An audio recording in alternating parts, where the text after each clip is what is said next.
Hey, this is Dave Fryer. Welcome to the Leading Agile booth at Agile 2018. Dom Price is here, keynote speaker. Thank you for coming, Thanks sir. for having me. We're going to talk a little bit about your keynote, a little bit about the work that you do, and we can start out with these cards which we've got here. What is this? We have a philosophy that behind every great human achievement is teamwork. Okay. Cognitively diverse teams with a different background, mindset, experience. That's the good bit. The bad bit is teams don't work well together.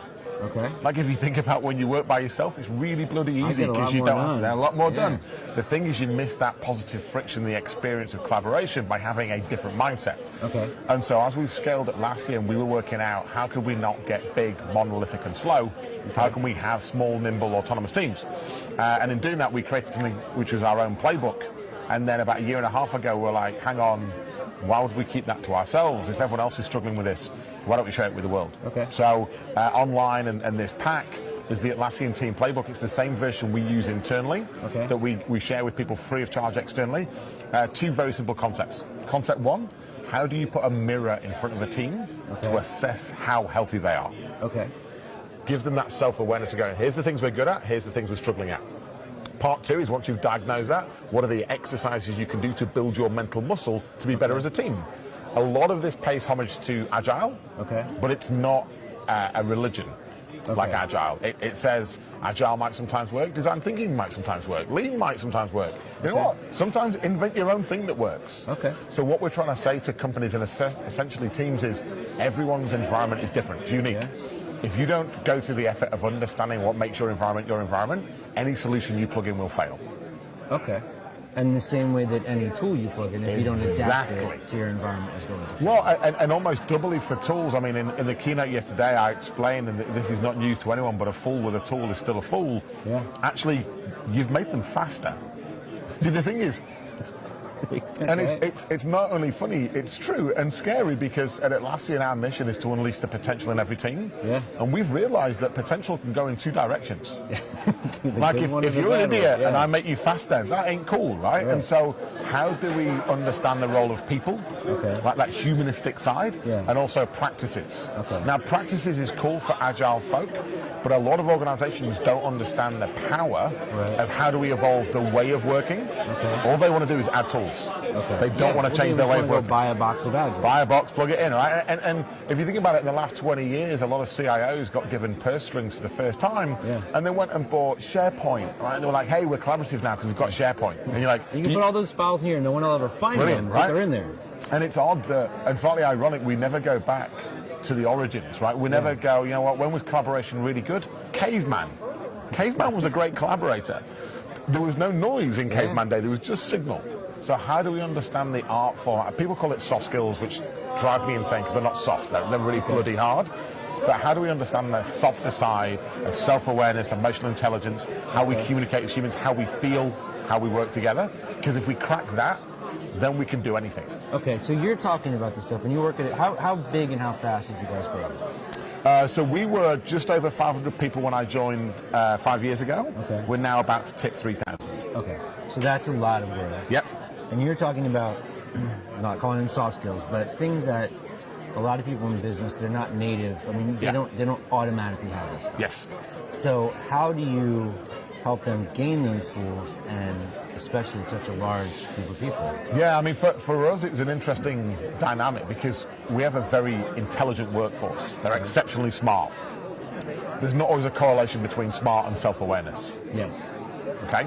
So the first mistake we made was we created all these plays, all these exercises, and we tried to roll them out, and each team was like, oh, I don't know if you realize, like, we're awesome, so we don't need them, but a bit of news for you, team over there is terrible, right? So we go to that team and they're like, oh no, we've been together for years, like we're the and so I went, I mean, I milked it for what it was worth. I traveled the world before I realized that we had to build that mirror. And then the second mistake was thinking that you could teach self-awareness. So what are you going to do then? I mean, but yes. You can't. I mean, you can, because you can learn it and regurgitate it.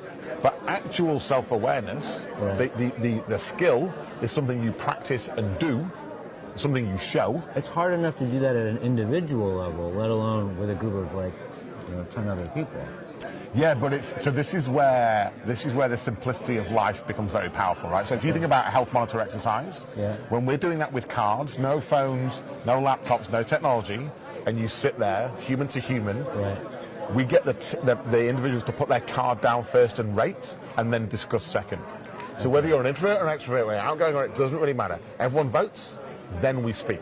Okay. And the way we set the scene is to say, everyone sees the world through a different lens, and that's a good thing. Yeah. We should embrace that shit, right? So everyone sees the world through a different lens. So as we share observations, there is no right or wrong. Okay. There is no more senior person in the room that can say, you're wrong. Right. So for example, we'll be discussing shared understanding. And when we're not doing it with cards, we do it with thumbs. Okay. And so we'll go thumb down. I'm like, cool. You went thumb down. Why? What did you see that made you go thumb down? Yeah. And that discussion of what you saw gets us to a view. Okay. We then have the discussion about what we do with it. And so there are no trust exercises. There's no vulnerability exercises. There's no talk about empathy. Except we have to display all those things in the exercise. For that to work, yeah. Now, you're only going to do that on repeat if you see value from it. Okay. So what we've done is we've purposely not made this a compliance regime. I don't follow up with teams. I don't check that they've done it. I don't tell them how often they should do it. I provide them with the tool, with the methodology. Right. It's available on our website. It's available in this printed form. If they want to do it, they do it. If they don't, they don't. Okay. And so what we see is where teams do this on repeat and see benefit, the very first thing they want to do is tell the story to their peers about what they did and how they got better. Cool. And so the power of that storytelling means that I'm not there going, please do this or you should do this. Yeah. I'm like, here's the thing, if you want to do it, do it. If you don't, don't. But the teams that are successful with it, that amplify themselves, and every team goes through struggles. There is no perfect team. Right. There are self-aware teams, but there's no all-green perfect team. Okay.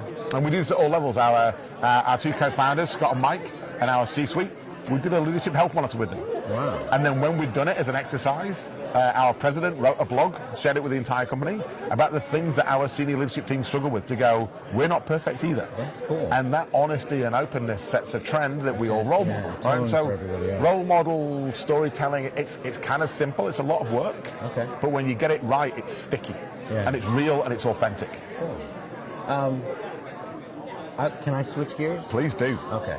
So I'm looking at your LinkedIn profile here. Yeah. And your job title is work future.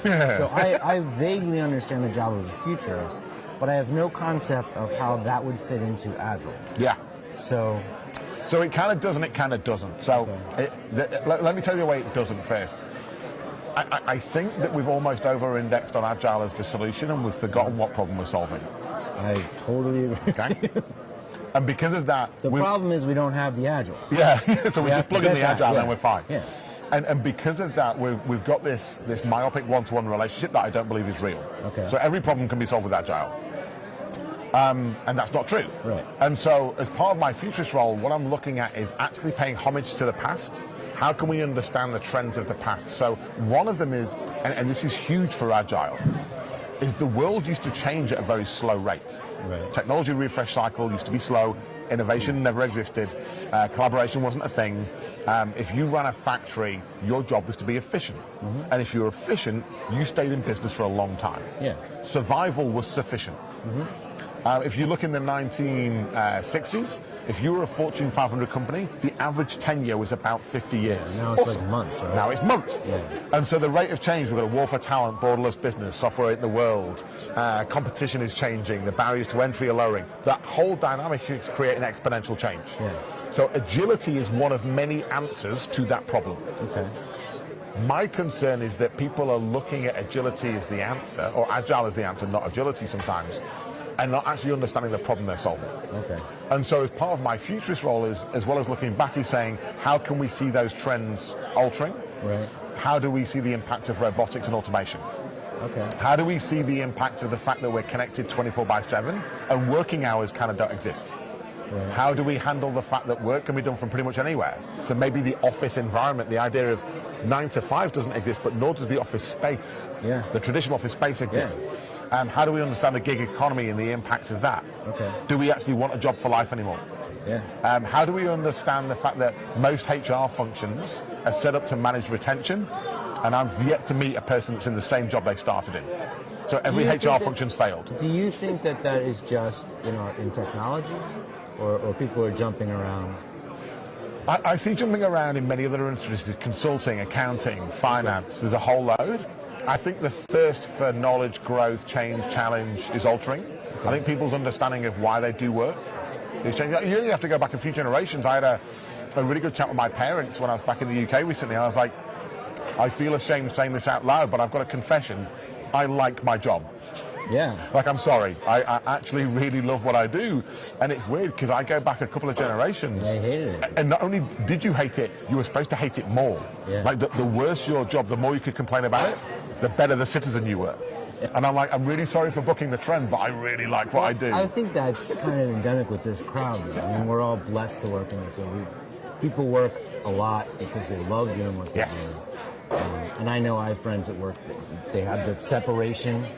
Like, they don't do the two things that only do the weekend when that's just family. Yeah. We work all the time. Yeah. I have discipline, so I think I've had to build more discipline now for my working hours than ever before. Okay. I'm on the road half the time, and I have no working hours. Okay. So I could, in theory, work 24 hours a day, 7 days a week, and burn out. Yeah. The only person that's going to give me discipline to manage that is me. I can't expect anyone to sit behind me. And that's got to be part of what you're thinking about too, right? That's what I mean, yeah. So, and that's where agility answers some of the questions, or it gives us some direction, but I don't think it's the answer, right? It's part of the answer.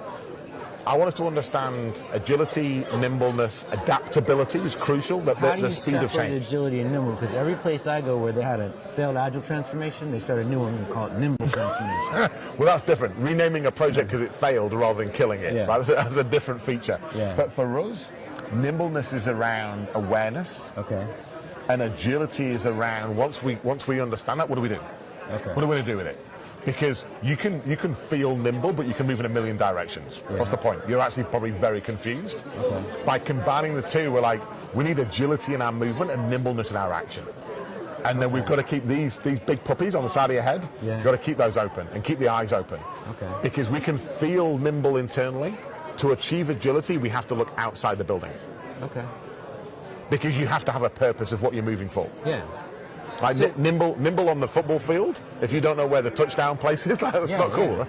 So how does this, what you're talking about right now, find its way into Jira or the other ones that we're talking about? A couple of ways. So the first way is the most kind of ephemeral is Conway's Law. Okay. Like the way Atlassian is built, we're over 400 small, nimble teams. Okay. We use all of our products. Okay. We are in a distributed environment. We have lots of remote workers. We have a very cognitively diverse and racial and gender diverse workforce. So we are living and breathing what we think organizations should be like, and we dog food our tools. Okay. So therefore, a lot of what we build is for us, as well as for our customers. Like these cards. Right, and we share it. The second way, which is something that's quite new for us that we're experimenting with, is as we start to mature our belief in how high impact practices can be on the way work gets done, we're experimenting right now with building this stuff as a first class citizen in our products. Okay, so can you expand on that a little bit? In Confluence, building our templates as default templates and saying, hey, we notice you're spinning up a project space. Have you thought about assessing your health? Because here's an example of how to do it. Okay. And actually, in the past, we've not been opinionated on that. We've said they're available, and if you consume, that's great. It's like the Woodstock theory, book them and they will come. Yeah. What we're finding with a lot of companies is they're like, thanks for giving us a blank piece of paper. I'm paralyzed. Can you please tell me something to do? And so for us, I think we've got the spectrum confused between advice and no advice. Yeah. And there's this wonderful gray area in the middle, which is guardrails. Okay. I'm not going to prescribe the solution, but I'm going to share with you my knowledge and wisdom and examples of how I've applied it to give you a head start. Okay. And the same in Jira. You finish a sprint and you go to close it out, we're like, hey, have you done your retro? Okay. And so actually spin up the retro for them. Teaching them how to have better practices. And also the nuance here, which we're trying to, it's hard to capture this fully in the tool, is the follow through. Because adherence and compliance is easy. Yeah. I did my retro, tick. Right. Did you follow through in your actions? It doesn't matter, I did my retro. And we're like, no, the whole point of the retro is the outcome is the actions. Yeah. And so part of my hesitation on this is, if you over systematize something in a tool, you get outputs. And I want outcomes. Okay. Outcomes are in here, they're in the heart, they're not in the head, they're not logical, and they're often for someone else. Okay. So you can't necessarily teach that in a tool, but what we want to do is surface those conversations, because the more we surface them, the more chance there is of that follow through and the outcome being achieved. Okay. Just like shipping. Yeah. We had a problem a couple of years ago where our teams were celebrating shipping. Well, but compared to not shipping anything ever. But this is the thing. We tend to, so let's. I'll reach out and do a stereotype for you. I work with a lot of people that think the world is binary. It is on or off, black or white. Right. I shipped or I didn't. Right. That's not reality. There's this massive grey area in the middle, which is, I'm not saying ship never, and I'm not saying ship always. I'm saying ship the right thing at the right time to the right people. They're like, oh, it's messy, it's murky, right? Then. And so what we say with, if you only ever celebrate shipping, that is an event, it's a milestone, it is not an outcome. Okay. Was there any customer value? Did we get the outcome we achieved? Did you learn anything? Right. How can we embed that lesson learned? Not just for you, but what other teams could benefit and learn from that. Okay. How can we grow? What works? Let's share that. What didn't? That is the value of shipping. Are you able to measure, like to track that in some way? I mean, because tracking compliance is easy. Yeah. But tracking whether or not the follow-through has produced the outcome you're desiring. That we can. Okay. So we run using a hacked version of Jira. We have something internal that we might ship externally, hopefully, called Project Central. Okay. Every piece of work, every entity, every unit of work has a full-time owner and a team around it. That full-time owner is responsible every Friday, whatever country they're in the world. 5-minute update. What did you ship this week? You didn't have to actually ship, but what did you progress this week? What are you targeting next week? Any blockers and risks? In doing that, we're surfacing our progress and our movement. On that ticket is the outcomes you're trying to achieve. Okay. So after you ship, we send you a reminder that says your outcomes don't occur the day you ship. Okay. So we ping you a reminder to go, have you assessed your outcomes yet? Right. And then what we do is we go in, it's normally 6, 8, 12 weeks after. Okay. If you're thinking about feature usage, you don't know that on day one. To see what kind of... Okay. To see. And then what we do is we assess that. The one truth is that it's never the thing we expect. Yeah. Right? Outcomes are a leap of faith by definition. But we assess them, we understand, and then we decide, do we go again? Okay. Right? Is there still some runway here? Do we go again, or did we achieve enough? Like, what did we learn from it? Okay. The thing we've not worked out yet, which if someone can, I will buy it off them for $1, is how to measure learning velocity. Because I think we've got an fetish. Right? We've got a fetish with productivity, and it gives me the heebie-jeebies. Like, productivity is a terrible measure. It's awful. But to somebody who's been looking back at the way we used to work, the productivity thing in the factory, I mean... Perfect, right? Because everyone's manual labor, right? Nobody hated Frederick Taylor back then. No, he was awesome. The guy's a genius. Yeah.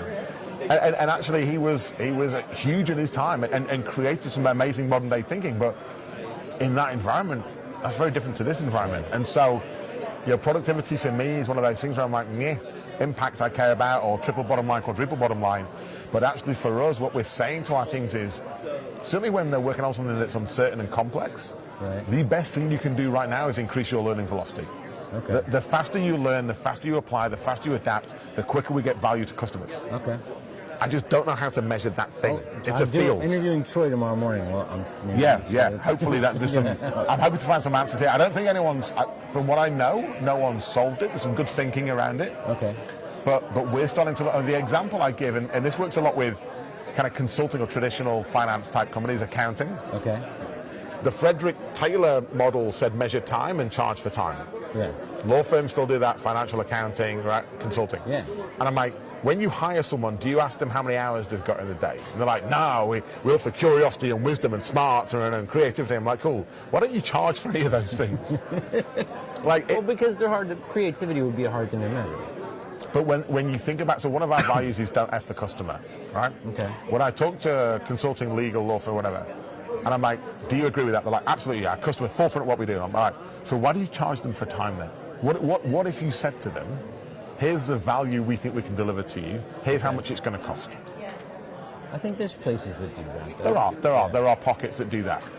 But I think it's one of those things whereby until we unlearn the habit, if you look in most established first world locations around the world, working hours are increasing, not decreasing. Me and you are supposed to be in this magical era where we're doing 4 or 8 hours of work a week and we get leisure time. I don't know when that's coming. Yeah. Like, I'm paused. That's when you go to the bathroom. That's your leisure time. I got followed to the bathroom yesterday because someone had a question for me. We're working longer hours, but I don't necessarily think we've understood what effective is. I think we dream of it and we want it, But effective is longevity. Effective is reinventing yourself. Well, there's also the idea that, I mean, if I have leisure time, there are often moments where I'll be, what am I doing? I'm just sitting here watching, like reading a book. I'm not being productive right now, which isn't true. Yeah. But that guilt lays back there. So here's the root of this is the honest part, the brutally honest part. My biggest fear for the generation right now is we are about to hit an epidemic of mental health. Okay. Because in the Taylor days of the factory, if I worked you too hard, you had calluses on your hand, you had blisters. Yeah. But no one can see the blisters on my brain or your brain. Calluses on my soul. No one can see the cognitive load that you're experiencing. Yeah. And my real fear is we'll try and cure it when actually we should prevent it. Coupled with the constant stream of media, all the inputs, there you go. It's overtaxing. So we've got Somebody noise. will invent some pills we can take. We've got noise 24/7, right? We're over-consuming. We're not actually taking on communication and understanding the action. We're just consuming all this noise. We're fried, and then we've got all this work, and it's getting more complex. So as automation comes in, and you'll see the utopian press about how wonderful it's going to be, but as automation and robotics come in, they're not going to take the complex tasks off you. They're going to take the mundane tasks. Right. So you've got to ask your average employer, when those mundane tasks go away, are you going to give those hours back to the individual, or are you going to expect them to do 40 or 50 hours still? Do more work. Do more work, more complex work, higher cognitive load. Okay. And we've lost the distinction between work and home. Yeah. So we're doubling down on that cognitive load, because I expect you to respond to emails on a Saturday, Sunday. I expect so it's just going to tip over at some point. Which is why I think we're not seeing the gains in productivity that everyone thought the tech revolution would give us. Okay. Because we're not focused. We're doing a little bit of everything. Yeah. So as a futurist, you're looking at these things and you're seeing stuff in a bigger picture, identifying issues like you just described. And I'm asking about the job of the futurist. Like, is it your job then to figure out the solution to all these problems too? Or is it more identifying them and maybe testing some things and seeing if you can make small improvements here and there? That's a good question. Brutal, honest answer from the heart, I've avoided solutions because I think I'm shit at them. Okay. Like, that is not my skill. Okay. I'm surrounded by lots of people that are awesome at that. But even being able to see... I think to articulate... Yeah, I think the articulation, I feel like I have this sense of ownership to help people understand the potential impact, to see what they might not be able to see. Certainly, a lot of leaders get so blinkered in their business this quarter, this year, that they can't see what's happening. Like the mental health conversations one I love having with senior leaders who just are completely unaware of it. Yeah. They've not even, and actually for them, I'm like, have you ever felt burnout? And they're like, yeah, like now you mention it, like there's a load on my shoulders. So those conversations, I think, one of the impacts I want to have in my lifetime is helping people understand that.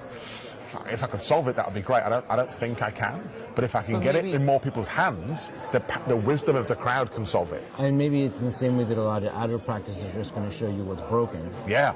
Then you've got to figure it out. Yeah. Okay, that's cool. So for the folks who missed your talk yesterday, can you give a kind of a quick summary? So we've covered a fair bit of it there, actually, incidentally there. Okay. One of the main components is we did a survey of a whole of American workers in teams, businesses of all shapes and sizes, and we said to them, one of the questions was around trust. So we believe in teamwork, and they were like, yeah, we believe in teamwork as well, and 78% of them came back and said they didn't trust their teammates. Which is an indictment, right? I think we're born naturally trusting. It's an organic thing, so it must get taught out of us or beaten out of us at some point. And so the talk was around how can we understand the goal from that last industrial revolution around efficiency, command and control, standardization, predictability. Sure. How can we understand the world of effectiveness? And how can we find a way of combining them? Because I think you need to be efficient and effective. Yeah. Most large businesses I see over-focus on efficiency. They Six Sigma themselves till they're blue in the face, and they forget what industry they're in. So I gave the example of Blockbusters. Okay. In the year 2000, making $800 million in that year from late fees. Right. And that same year, they had the chance to buy Netflix for $50 million. So $800 million in late fees, chance to buy Netflix for $50 million, and they left them out the room because the data said no. Yeah. The data said a DVD plays $1,600. The data said a business model of going onto the interweb, which was still relatively organic and new at that stage. picking a DVD, having it delivered, returning it. That was never going to work. They did the right thing and they laughed them out of the room. And then years later, Blockbuster doesn't exist. Yeah. They actually invented a product called Prime before Netflix did streaming and before Amazon did a product called Prime. So Blockbusters had all the ingredients in their hands, but they ran a very efficient video rental business. Yeah. I mean, same as Kodak, right? Same as Kodak, Yeah. right? And so understanding that model of saying, Netflix is now twice as big as Blockbusters ever was, but Netflix is doing something completely different now than it did back then. Yeah. It's gone from DVD to streaming to content generation, and it's kept each of them, Yeah. but has changed its focus at the same time. It's evolved, Okay. it's adapting. And so how as organizations and teams can we put our focus on adapting? And do we need to overswing the pendulum to effectiveness for a period of time, knowing it will swing back? Like efficient feels very comfortable because it's the norm. And so part of what I was challenging the audience on was how do we push that pendulum? And the challenge I gave them was my definition of dysfunction. Okay, which is? Dysfunction is the gap between what you know and what you do. Okay.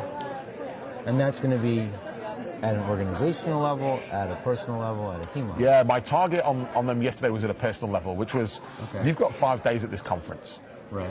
You can go and do a gluttonous acquisition of knowledge. Yeah. You will know an awful lot, and you can do diddly squat with it. Yeah. What is the point? Well, that's what most people do when they come to these things, right? So my challenge to them was, instead of just going acquiring knowledge and getting bloated with it, go and seek out the 1 or 2 things you can do. How do we create a doocracy where you get rewarded for doing?